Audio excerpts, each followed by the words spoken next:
সোজা রাস্তা চলতেছে তো চলতেছে, এরকম করে যেতে তো ভালো লাগে না। এদিকে আয়। এই কি করো দাঁড়াও কি? এই, এমনি দাঁড়াইছো কেন? হ্যাঁ, সোজা রাস্তা রাইখা তুমি মানুষের ক্ষেত মারায় যাইতেছো কেন? তুমি কি আমার সম্পর্কে জানো না? তোমার আমি হিস্টোরি কই নাই? আমার নাম আসলে বাকের আলী। মানুষ আমারে বেকা করে ডাকতো, বহু না করার পরেও সেই বেকাই ডাকছে। এরপরের থেকে যে আমি বেকা হয়েছি জানো না, সোজা রাস্তাতে তো আমি যাবো না। আমি আলু ক্ষেত, পুঁই শাক ক্ষেত, সব ক্ষেত পাড়ায়া বর্তা কইরা এরপরে যাবো। ও আল্লাহ গো, আমার বাপ মা এই কি পাগলের কাছে আমার বিয়া দিছে। এই খবরদার, খবরদার কইতেছি আমার পাগল কইবা না। আমি কিন্তু পাগল না। আমার নাম বাকের আলী বেকা। মানুষ আমারে বেকা বানাইছে। আমি জন্মগতভাবে বেকা ছিলাম না, জন্মের পরে মানুষের কথা আমি বেকা হইছি।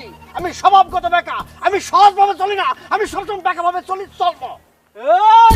বাকের আলী বেকা, তোর এত বড় সাহস আমার পুঁই খাতের ভিতরে ঢুকছস? এই কেরামত ভাই, শ্বশুর বাড়ির লোক বলে যে ছাইরা দেবো এমন কোনো কথা নাই। আমার মাথা কিন্তু গরম করো না।